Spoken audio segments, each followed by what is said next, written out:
Uma njengomntwana kaNkulunkulu, you must learn, you have to learn ukuba spiritually independent. Funa ukufunda ukuba umntwana kaNkulunkulu ozimele ngokomoya. Kwamele uzisuse kulento yokuthi you are spiritually dependent, noma you are spiritually depending on other people ngoba wena usindisiwe, but you are depending kwabanye abantu. You must learn to be umntwana kaNkulunkulu ozimelako yena. Ungavast ukudla, ungazili ngoba ibandla lithi makuzilwe. Zila uwedwa ungumntwana kaNkulunkulu. Kunama fasting kumele uzenzele wona. Uma umfundisi angakashonga ukuthi akuzilwe, okusho ukuthi wena ikholo ngeke lizile mos. Uma umfundisi ethi next week we are fasting, we are praying for 1 and 2 and 3, kusho ukuthi umfundisi uma ethula umnyaka wonke angaka announce nge-fasting, kusho ukuthi wena ngeke uzile mos ukuthi. It is because you are spiritually dependent. But ube you are spiritually independent, umoya engcwele bozokufikela uwedwa uyenze fasting without the church knows, or without the concern yebandla. Kungaphela u7 months ibandla lingakazilanga kodwa wena ube sozile kabili. Ungaya entabeni without concern yebandla. Ungaya entabeni because kuthiwe ibandla liye entabeni. Okusho ukuthi uye entabeni uyokhuleka entabeni because ibandla lithe kuyokhuleka entabeni. Uthini umoya engcwele kuwe njengekholwa? Because umuntu othi makufast this week akusho ukuthi ukhona uNkulunkulu ukukhuluma ne-man of God. uNkulunkulu akakhulumi nathi kuphela singabafundisi. Nakini njengamakholwa ahlele enkonzweni, God can talk serious message, big message. Akhulume kini uNkulunkulu.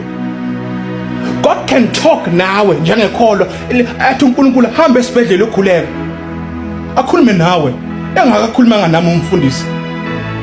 But uma uNkulunkulu ekhulume nami as a pastor, as a minister of the word of God, I'm going to take the whole church to pray esibhedlela. That's why you need to be spiritually independent.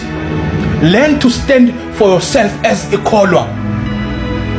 Ungemi ngabanye abantu ebukholweni bakho. Learn to be you and learn to be with yourself entweni zikaNkulunkulu.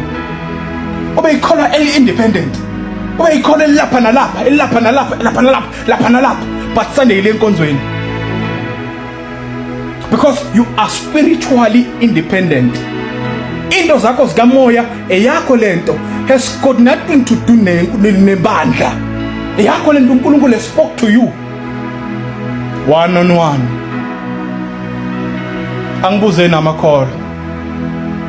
Umfundisi ukube nje akakhulumanga ukuthi kule viki ezako siyazila. Okusho ukuthi wena wawungeke uzile. Ukuba umfundisi athule lonke iviki, athule wonke umnyaka ukuthi kule viki siyakhuleka, sikhulekela imishado, sikhulekela promotions, sikhulekela ini. Kusho ukuthi wena mos bengeke uzile mos wena ngoba ulinda umfundisi. But once you learn to be spiritually independent, you will just go fasting. You need to understand something about the fasting. If fasting is not how we portray it as a church.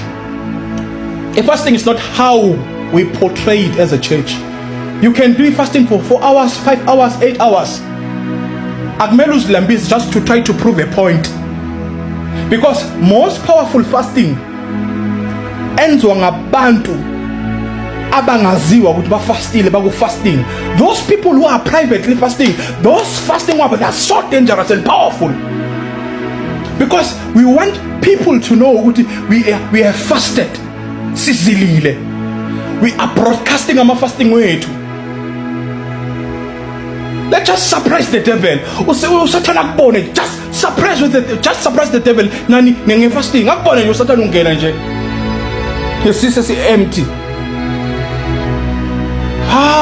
Kusasa ekseni umuvuke ekseni ungasadli lutho, nangalesibili njalo, nangalesithathu njalo bazalwane, seniya prepare ukuthi hey kusasa siya ku fasting, namhlanje ukudla kwakho vele ngoba kupheka inyama uyaqeda just to prepare yourself ukuthi ungene ku fasting. Ukube you were spiritually independent ngokwakho, if fasting uma ikufikele ulele ebusuku umuvuke ekseni uthi umoya engcwele ukhulumile, what let me not eat for the next 4, 5, 6 hours.